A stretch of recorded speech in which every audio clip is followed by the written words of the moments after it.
What's up, guys? It's me, DizzyTheConquer. Today I'm going to do a little update and talk about a few things that's happening in the fighting gaming community. As you know, I'm playing a little bit of Mugen, or as I like to call it, Street Fighter Neo. Also, I'd like to inform you that if you're hearing like a little switching sound, that's coming from the other room. My grandmother just came back and she's having to, stay for us a little while. But as I was saying, I want to actually update you a few things dealing with DC United and Marvel with Heroes, and talk about what's happening in the fighting game community. And this is pretty big right here, due to the fact that both communities are kind of joined in together. I'm just gonna say it out.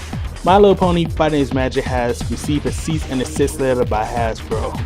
And I can actually understand why, because the show My Little Pony is based on friendship, niceness, and cuteness. It's not based on fighting. I mean, yes, there will be like season premieres and season finales that it concurs the ponies to, I don't know, save the world or something like that. I don't watch the show that much, but I did have seen like a couple of episodes. It's a pretty good show. It's just not for me. I mean, I even have friends who are bronies that are actually in the fighting game community. For example, Brody Lee. He is a really good Akumas and Seth player. I mean, his Scorpion Ermac in Mortal Kombat 9 is actually really good. That was even national tournament worthy, I might say. Anyway, here's what I actually want to get into. Sure, the game got canceled. There will be some times that the game will get canceled or cease and desist project, but it's the comments that people talking about. They talking about some these brony little things like brony fuckers over there talking about they ruined the community, they ruined men. And I'm just looking at them saying, dude, if they want to be bronies, let them be bronies. I mean, what, do you feel threatened about change? Really? I mean, no one was talking this much crap when us males were watching, the Powerpuff Girls? I mean, Jesus Christ. Come on. I know I was questioning it at first, but once I actually got to know a brony and actually dated a brony once, for a month or so. Yeah, that's the thing. If you actually know the person, know what the bronies are like in a good way, then let them be bronies. I mean, there are some darker spots of the brony community. I won't lie about that. There are some darker spots, but as you can see, most of these bronies are actually not bad people. If you would give them a freaking chance, maybe none of this stuff would even happen. But somehow, those people are ruining it for everyone. That includes people that's on Sure You Can, event hubs, and even some of them in the movie community.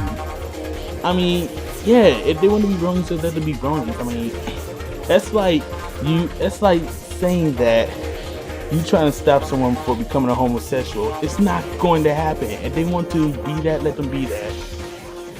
Okay, that was a little rant about it, but on the real, I don't think it's a good idea for Hasbro to put a cease and desist on My Little Pony Fighting Is Magic.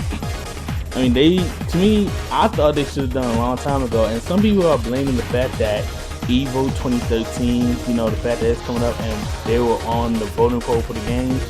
That I can somewhat understand, but blaming it on that is pretty stupid. But it's not about EVO. It's about the fact that the company is pretty much uptight when it comes to their own product, and I can see why, because the fact that, like I said, the show is based on friendship, magic, learning, for little girls and little kids. And the fact that the show is actually that good is attracted to older, what's the word I'm looking for? No, I'm just gonna say older people, like young males in their 20s and 30s. Same thing for females, like, let's see, Kira Buckman, Brittany Lee Laudia. I'm based on voice actress and actors here. Let's see, JB Blank. I don't know about JB Blank, but Don DeLuise, I think. It's been a long time since I actually, had to research, because I've been talking to a few professional voice actors, especially Aaron Fitzgerald and Della McRae. Story Arc loves you too. Anyway, besides the fact that I just gave 2 shout-outs, that's pretty much what I want to talk about with this fighting community. I mean, yes, yes, I will say this: there are dark parts of the brony community, the same with the fighting game community, as you are seeing as of right now. Which, by the way, the links are in the description. I want you to check those out. And the fact that tournament officials and organizers like JBaby is going hard over the fact that people are actually supporting the game. Dude, you know better. I know you know better. I mean, Jesus Christ. I mean, yes, if you happy that the game is, gone, good for you. If you're not happy, do something about it. If you don't care either way, why are you watching this video? Oh yeah, that's right, the fact that I'm updating you on my shows. Now here's a little thing that I want to actually tell you. I'm holding off DC United for a while. Don't worry, I'm still making it. I'm still in the process of making it, especially with the epilogues, but there's also some characters that I actually want to add in that I'm not finished that I'm getting some help out with. That's all I want to tell you about both shows. Mario Super Heroes is being in development for episode 1 being out either this spring or summer 1st, because I'm actually reaching out to a few sprite artists like Axekeeper or Axe Shine. I know his name is somewhat like Axekeeper. He's making a MODOK and a really good custom apocalypse that we can use. Now what I mean is that this way we have 2 more characters to add with the Mario Super Heroes Season 2. That way we can actually have a proper Apocalypse versus Mario Super Heroes fight, instead of just him just standing there and then being a hologram and then just having like a drill, a hand, and a clamp and all that other stuff. This way we can actually, how you say, make it a little bit more realistic. Well, realistic isn't what the word, but what I'm trying to say is that I want to make this thing look really, really, really good. And so I decided, you know what? We did Marvel Super Heroes. We started on it. We finished season 1. We wrote down 4 episodes of it already. We're currently trying to, get more stuff in development with it. So I figured, why not just finish that first and do, finish up DC United when you get the chance. Now, about DC United. Right now, I'm currently in the works of making the Batman prologue. You see, I already done Superman. I'm doing Batman prologue or the Gotham Knights prologue. And then after that, I need to actually read some Wonder Woman comics. That way I can do her prologue. But here's what I usually do when it comes to like comic stuff like this. If I don't have that much knowledge of it, I'll read the comic book. I'll make sure I get my facts straight. And if not, oh well, better luck next time. I mean, I don't have a problem with criticism. As a matter of fact, I adore it. That's why most of the times I like the fact that people are actually enjoying my stuff. But if there's some problems with it, just let me know. Besides the fact that we're just, dealing with dialogue, scripting, anything like that, just let me know. I'll try my best to fix it next time. And that's pretty much all I gotta say. If you want to check out more stuff from me, go ahead, subscribe if you want.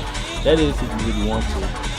And if you want to check out, Story Art fan page, for Facebook, go right ahead. We've even got our stuff on Twitter now, and also with my Twitter there. All that is in the description. That way, if you want to keep in touch with us, or just find out what's the deal with all our other shows, especially Skullgirl, since we put that on hold because we're trying to get some things straightened out. I'm trying to get in contact with Mike C.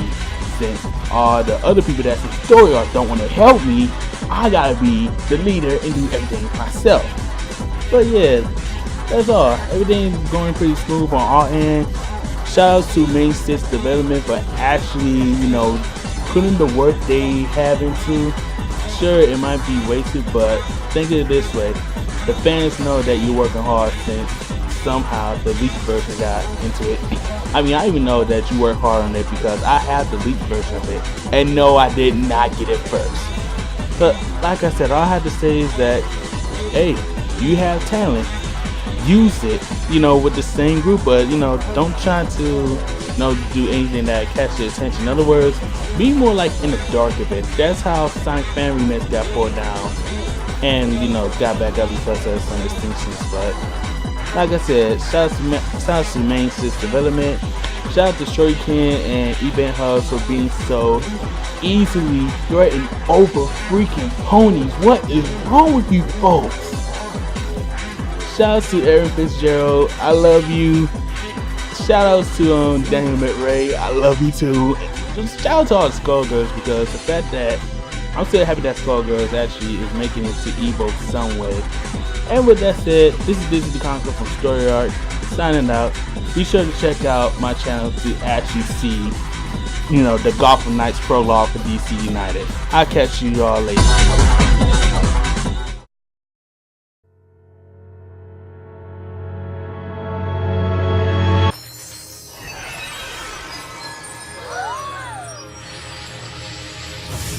Dark Phoenix rises!